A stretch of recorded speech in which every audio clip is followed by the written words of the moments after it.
समर्थ classes के online YouTube channel में आप सभी का एक बार फिर से स्वागत है। आज हम बात करेंगे सूचना सहायक रिट याचिका संबंधित जो प्रश्न है आपके, उन संबंधित हम सभी सवालों पर बात करेंगे। यदि आप चैनल पर नए हैं तो चैनल को सब्सक्राइब कर लीजिएगा, वीडियोज को ज़्यादा से ज़्यादा लोगों के साथ शेयर कीजिएगा, लाइक कीजिएगा। चलिए, आईई की जो फाइनल आंसर की है वो 1 जुलाई को आ चुकी है, रिजल्ट आ चुका है। कट ऑफ जो एक्सपेक्टेड थी वो उससे थोड़ी हाई गई है, ठीक बात है।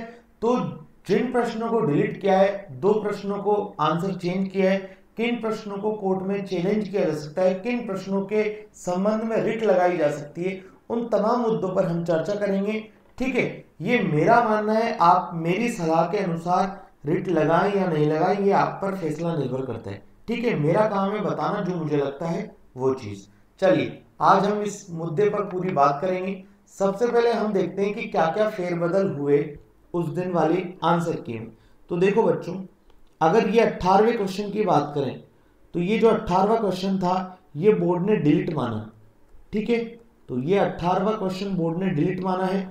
34 क्वेश्चन क्यों? क्योंकि इसका अप्रोक्सीमेशन आंसर आ रहा था, जबकि यहाँ पे 1 2 0 3 ऑप्शन दिए गए थे, इसलिए बोर्ड ने इसको फाइनल आंसर की में डिलीट माना है। 18 नंबर 34 को भी डिलीट माना है। यहां पे कोई सा भी कीवर्ड नहीं है, कीवर्ड पूछा है जबकि दिए गए ऑप्शन में किसी भी तरह का कीवर्ड नहीं था, इसलिए ये वाला जो क्वेश्चन है इसे भी डिलीट मान लिया गया है। तो 2 क्वेश्चन डिलीट हो गए। चलिए, फिर मिरर इमेज वाले क्वेश्चन की बात करें तो मिरर इमेज वाले क्वेश्चन पूरी तरह से गलत था, ऑप्शन मैच नहीं कर रहे थे। दर्पण चित्र मिरर इमेज बताना था, तो इसलिए इस क्वेश्चन को भी क्या माना गया है? डिलीट माना गया है। अगर बात करें 48, तो 48 नंबर जो था इसे डिलीट माना गया है। क्वेश्चन नंबर टोटल 4 हो गए, ये डिलीट। क्यों? क्योंकि इसमें 2 ऑप्शन आपके सही थे, एक जेंडर और एक आई कलर, ये दोनों क्वालिटेटिव डेटा होते हैं, इसलिए इसको डिलीट कर दिया गया। फिर 68 की बात करें, 68 क्या है? स्ट्रिंग का क्वेश्चन था, इसे भी क्या माना गया है? डिलीट माना गया है, डिलीट। उसके बाद 53 की बात करें, एक्सेल का क्वेश्चन था, इसे भी क्या माना गया है? डिलीट माना गया है। तो 6 क्वेश्चन मैं आपको बता चुका, 1 क्वेश्चन बचा है अपना। चलिए, 74 क्वेश्चन की बात कर रहे हैं, 74 क्वेश्चन को डिलीट माना गया है। यहां मुझे लगता है कि इस क्वेश्चन पे थोड़ा सा और रिव्यू किया जा सकता था, ठीक है। इस 74 क्वेश्चन पे मुझे लगता है कि बोर्ड एक बार और आराम से सोच सकता था, बोर्ड के एक्सपर्ट जो थे वो आराम से इसका आंसर और देख सकते थे, ठीक बात है। चलिए, लेकिन अब डिलीट हो चुका है तो कुछ नहीं हो सकता। जनरली जो क्या होता है बच्चों, जो डिलीट क्वेश्चन हो जाते हैं उनपे रिट में भी जनरली ऐसा माना जाता है कि रिट लगाई जाती है, उनमें डिलीट क्वेश्चंस पे कुछ भी सॉल्यूशन नहीं निकलता है, जो आज तक का हम पैटर्न देखते हैं। तो ठीक है, तो ये 7 क्वेश्चन डिलीट है, मैं आपको बता चुका हूं। कौन कौन से क्वेश्चन नंबर बता दूं एक बार? 18, 34, 48, 41, 68, 53, 74। तो इस 7 क्वेश्चन को डिलीट कर दिया है। 7 क्वेश्चन डिलीट होने के बाद टोटल जो क्वेश्चन बचते हैं वो 143 क्वेश्चन बचते हैं, इनके अकॉर्डिंग मार्किंग की गई है। चलिए, अब बात करते हैं कि किन प्रश्नों पर हम आपत्ति लगा सकते हैं। चलो बच्चों, हम देखते हैं सबसे नंबर पहला 12वां क्वेश्चन। 12वें नंबर पे वैसे देखा जाए तो आपत्ति नहीं लगाई जा सकती। क्यों? क्योंकि यहां पर जो है क्वेश्चन में एक तो 12वां और एक 127वां, दोनों क्वेश्चन में क्या है? हिंदी इंग्लिश अनुवाद में गड़बड़ है। पर आप इस मुद्दे को जरूर लेके जा सकते हो कि सर, अगर आपने पेपर में बोल दिया कि हिंदी के ऊपर इंग्लिश को प्रायोरिटी दी जाएगी तो हिंदी वाले बच्चे क्या करेंगे? 2 क्वेश्चन में गड़बड़ है। आप सोचो कितना बड़ा वेटेज हो जाता है अगर 143 क्वेश्चन में से देखे तो। समझ पा रहे हो आप मेरी बात को? इसलिए ये जो 12वां और 127वां क्वेश्चन है ये इंग्लिश के हिसाब से बिल्कुल सही है। एलसीडी पैनल लाइट की प्रॉपर्टी को यूज करते हैं, यहाँ एनालॉग में बदलता है डिजिटल से। लेकिन यदि हिंदी में बात करें तो इसकी हिंदी ही चेंज है। ये बोल रहा है जिसमें डेटा प्रथमतः से किसमें परिवर्तित होता है, और यहाँ लाइट की हिंदी इन्होंने दे दी हल्का, जबकि प्रकाश देनी चाहिए थी। तो 12वां और 127 यदि देखें तो इंग्लिश के हिसाब से बिल्कुल सही है, हिंदी अनुवाद में अंतर है। इन दोनों क्वेश्चन में क्या है? हिंदी अनुवाद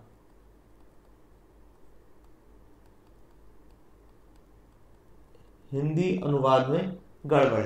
लेकिन अब इन सब चीजों का जिम्मेदार हिंदी वाला बच्चा ही क्यों रहेगा, ये एक समझने वाली बात है।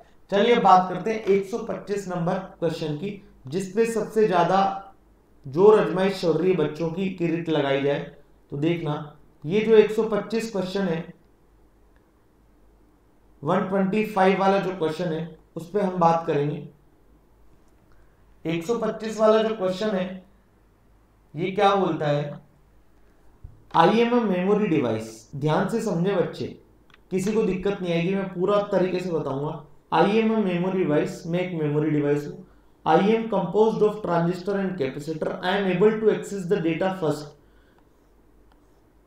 देखो, ये बोल रहा है कि मैं एक मेमोरी यंत्र हूं, मुझे ट्रांजिस्टर और कैपेसिटर द्वारा बनाया गया है। अगर यही खत्म कर दें बात, ट्रांजिस्टर और कैपेसिटर द्वारा बनाया गया है, तो इसका आंसर जो होना चाहिए वो होना चाहिए डायनेमिक रेंज। ठीक बात है। अब आगे क्या बोल रहा है, I am able to access the data fast. मैं एक्सेस कर सकता हूं किसी भी डेटा को फास्ट तरीके से, मैं तीव्रता से डेटा को ग्रहण कर सकता हूं। मैं कौन हूं बताइए। तो भैया 101% इसका जो आंसर होना चाहिए था वो होना चाहिए था डायनेमिक रैम। सी ही इसका आंसर होना चाहिए था, जबकि बोर्ड ने जो आंसर दिया है वो ये दिया है स्टैटिक रैम। ठीक है, बोर्ड ने इसका आंसर दिया है स्टैटिक रैम। भाई ध्यान से समझो, पहली बात इस क्वेश्चन में क्या, ट्रांजिस्टर और कैपेसिटर दोनों से यदि मिलके बना है तो स्टैटिक रैम किसी भी कंडीशन में नहीं हो सकता। कितने सारे प्रूफ हैं, सबको पता है, इतने सारे टेलीग्राम पे चल रहे हैं, या आप ऑथेंटिक भी दे सकते हो। ठीक है, टाटा मैग्रो हिल्स की बुक में है, हर तरह की बुक्स में ट्रांजिस्टर और कैपेसिटर मिलकर डायनामिक रैम का ही निर्माण करते हैं, स्टैटिक रैम का निर्माण नहीं करते। अब बात रही कि भाई तीव्रता से डेटा को ग्रहण कर सकता है, तो भैया कंपैरिजन की बात नहीं कर रहा, वो सिंपल बता रहा है कि मैं एक मेमोरी यंत्र हूं। यदि मेमोरी कार्ड की भी बात करें तो वो भी अपने आप में एक तीव्रता से तो डेटा ग्रहण करता ही है, लेकिन जब कंपैरिजन की बात आ जाती है तब बात आती है कि कौन कितना अमीर है, कौन कितना गरीब है। हाँ यही तो होता है, वरना मेमोरी कार्ड में भी अपने आप में सफिशिएंट है। जब तक तुम हार्ड डिस्क को नहीं जानते थे, साटा पाटा ये सब नहीं जानते थे, तब तक तुम भी तो यही सोचते थे कि मेमोरी जो कार्ड होते हैं यार कितने फास्ट होते हैं, कितने स्पीड से डेटा को ट्रांसफर कर लेते हैं, यही तो होता था। तो ट्रांजिस्टर और कैपेसिटर से मिलकर बनाया तो डायनेमिक रैम होगा, मैं तीव्रता से डेटा को ग्रहण कर सकता हूं। जी हाँ कर सकता है, हर कोई तीव्रता से डेटा को ग्रहण कर सकता है, तो इसका आंसर डायनेमिक रैम होना चाहिए था। तो इस पे आप चाहे तो याचिका लगा सकते हैं। फिर मैं कह रहा हूं, मेरे कहने पे ना रहे, अपनी सद्बुद्धि विवेक बुद्धि को जरूर यूज करें कि लगानी चाहिए नहीं लगानी चाहिए, उसके प्रोज एंड कॉन्स क्या क्या हो सकते हैं। ठीक है, एडवांटेज डिसएडवांटेज क्या क्या हो सकते हैं, वो अपना मत है आपका, मेरा जस्ट काम है बताना जो मुझे लगता है। ठीक है, इसमें भी हो सकता है मैं गलत हो जाऊं कहीं ना कहीं। ठीक है, तो 125 क्वेश्चन जो मुझे लगता है इस पर रिट आप लगा सकते हैं। फिर बात करते हैं 97 क्वेश्चन, बात करता है रिमोट लॉगिन के अंतर्गत क्या क्या आता है। Which of the following comes under remote login. भैया रिमोट लॉगिन के अंतर्गत सबसे पहली चीज तो टेलनेट प्रोटोकॉल आएगा, उसके बिना आप कुछ भी चीज नहीं कर सकते। तो ये जो पहला है ये टेलनेट, माफ कीजिएगा, ये तो रहेगा।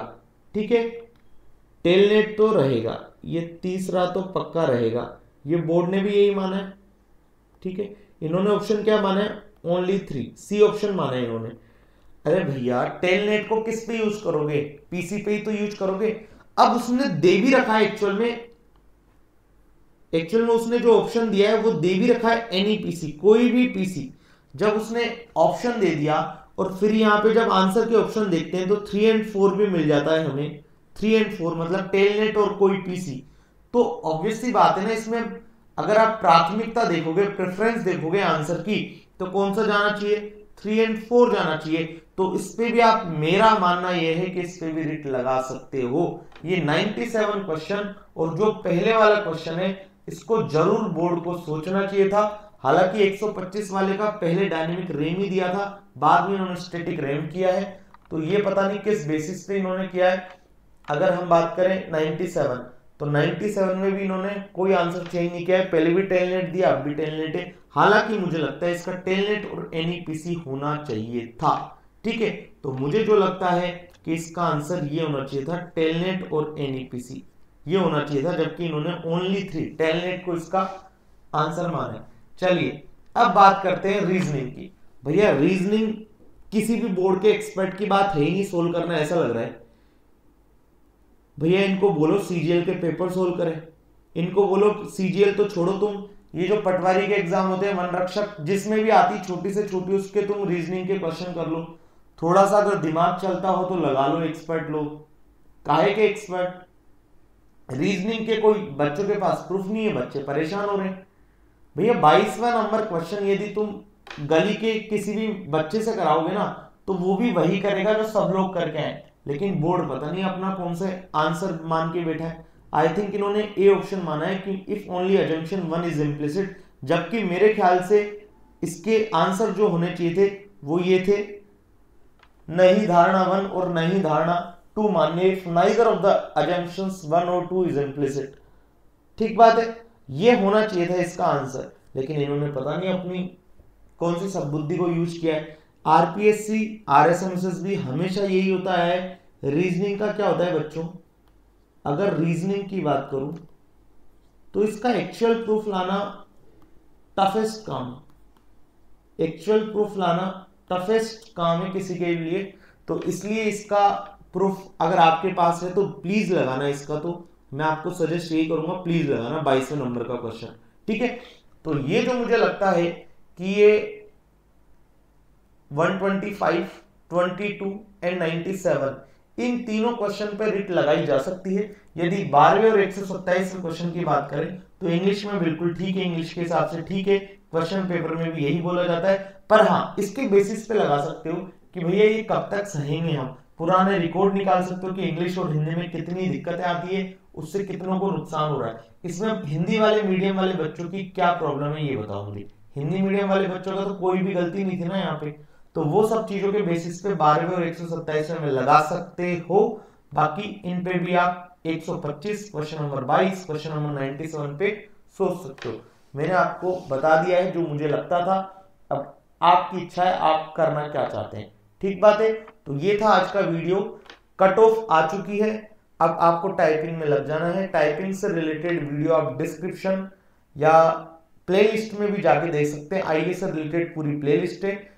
और टाइपिंग से रिलेटेड आपको क्या क्या लगता है, किस पे वीडियो बनाने चाहिए, कितने मार्क्स आपके आ रहे हैं, किसी भी तरह का कोई भी डाउट है, किसी भी तरह का कोई भी डाउट है सूचना सहायक से रिलेटेड, तो कमेंट सेक्शन में कमेंट कर दीजिएगा।